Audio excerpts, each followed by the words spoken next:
Maraming salamat guys sa suporta. So yun, meron na tayong 1,339 subscribers. So tulungan nyo ako ma-reach ko yung aking goal na magkameron ng 2,250 subscriber. And then meron na tayong 661 watch hours. So tulungan nyo po ako magkameron tayo ng 4,000 watch hours. So salamat sa mga sumusuporta po at sa mga susuporta pa lang.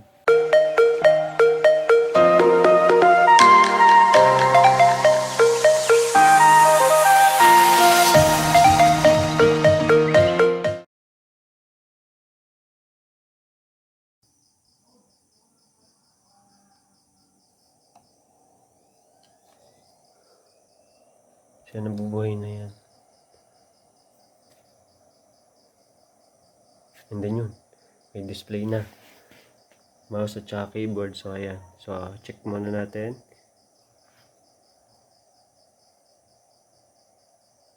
Read na. So F1 natin.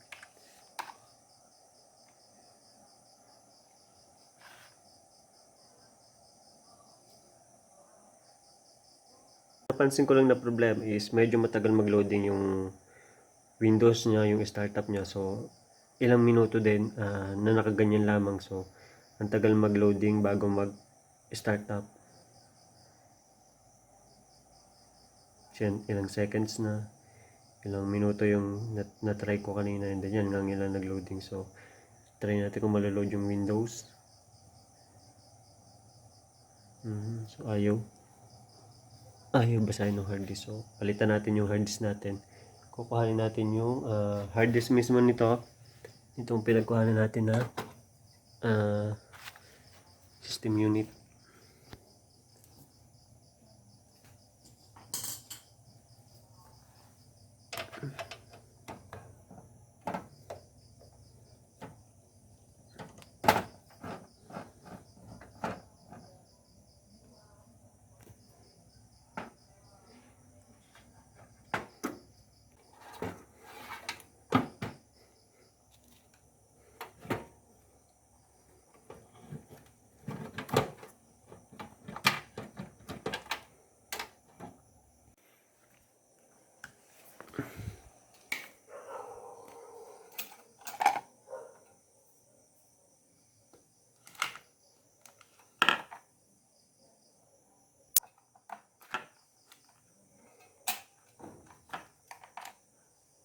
So ito kasi ay para sa board na ito. Ayan. Kaya dito natin siya isasama. And then ito yung isisilbing hard disk niya mismo. So kaya ito yung ikakabit natin.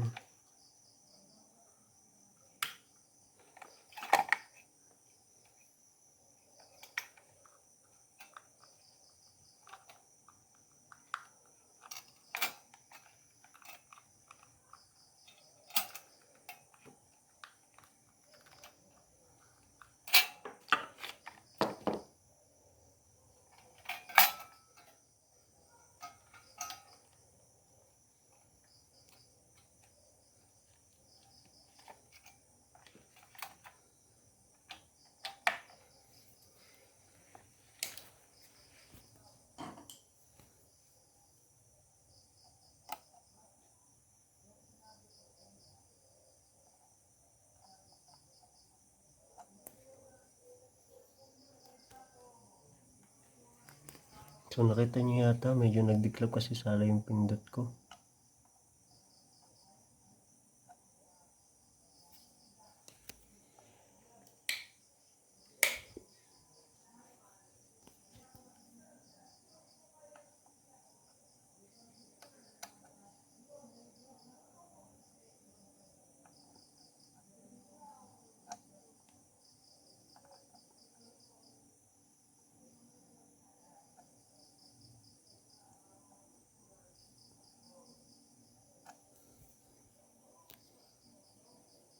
So ayun yung mabuhay. Nagkamali yata ako ng pindot. So nagdiklap.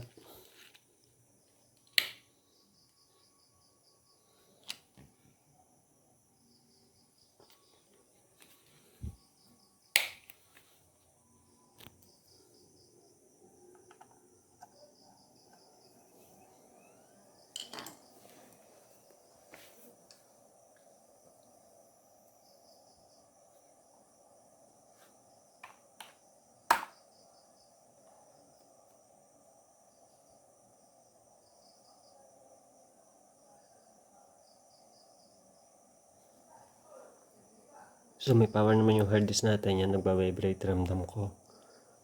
So tingnan lang natin kung mababasa. So yan, ilang minuto na naman, ilang segundo, ilang minuto na naman, ayaw agad mag-start up. So ay pa rin mag-boot ng hard disk, so restart natin. Control Alt plus Delete, and then hit natin yung para mag-boot sa BIOS. So delete, ayan, check muna natin kung binabasa yung hard disk. So naka-primary naman siya, hard disk, so IDE, right, IDE. So may hard disk naman, nababasa naman. First, Samsung hard disk, Samsung naman, tama naman. So baka gusto niya magpa-reformat. So okay lang kahit i-reformat natin to, kasi para naman to sa system unit natin. Tsaka wala mo masyadong files na mahalaga doon, kaya reformat na lang natin. So kukuhan ko yung aking external DVD writer or reader. So ito, insert natin dito.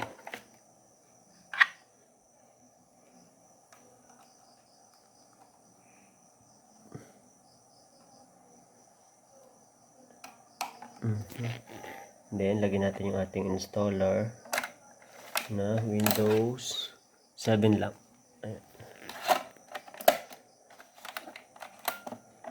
Then restart natin yan.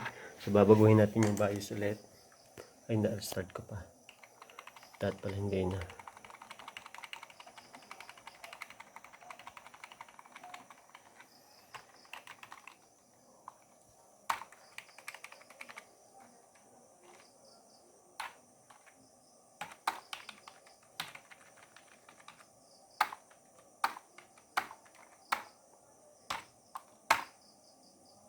So yun, sa mga hindi pa marunong mag-reformat, so may tutorial ako.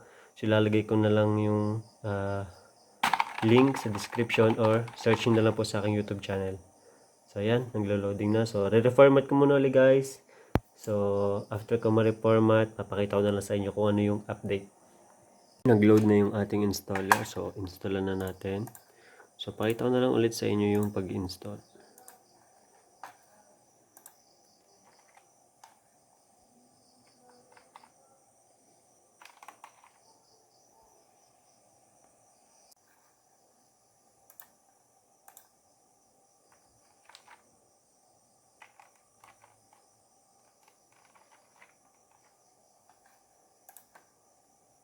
So ito yung na-encounter ko. Sobrang bagal mag-loading nung installer ko, and then pag minsan nagkameron pa pala ng one time na lumabas dun sa status nung malapit ako mag-install. So Windows unable to install to this hard disk. So yun yung una, and then second is hindi mabasa yung hard disk, and then ayan, nagka-problema naman. So pinalitan ko ng cable. So tayo patatlo or paapat ko na yata. So ang ginawa ko din, iniba ko yung saksak ng hard disk. So dati kasi dito nakasaksak, so pinalitan ko, ginawa ko dito. And then iminob ko din yung saksak ng SATA data cable, dati na dito, and then nilipat ko dito. So kapag hindi pa rin nag-work, ang plano ko, papalitan ko ng hard disk, at saka papalitan ko din ng cable, kasi okay naman tong power supply nito, kasi ito yung ginamit ko dun sa pagtetest ko dun sa nauna kong motherboard na AM2. So yun yung problema ko ngayon, kapag ayaw pa rin. So yung pangalawang LGA motherboard naman yung itetest ko, ayan. So pareha sila, ayan.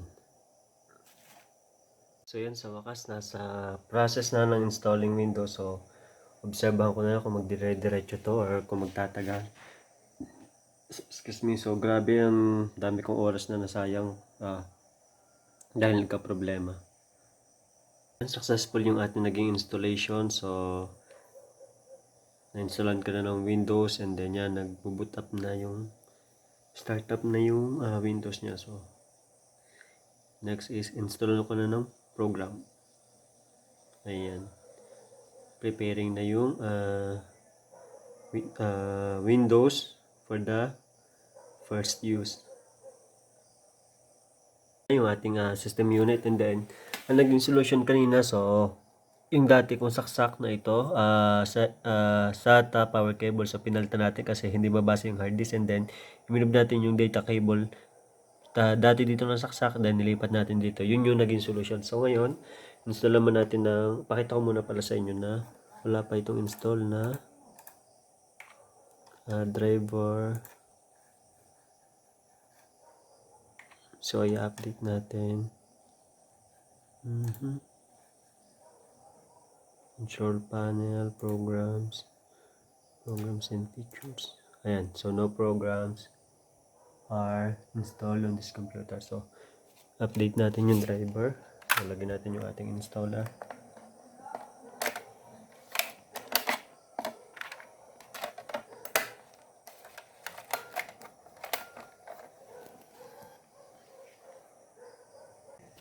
Ingay ng mga aso, ingay sa kabila. Ay nako.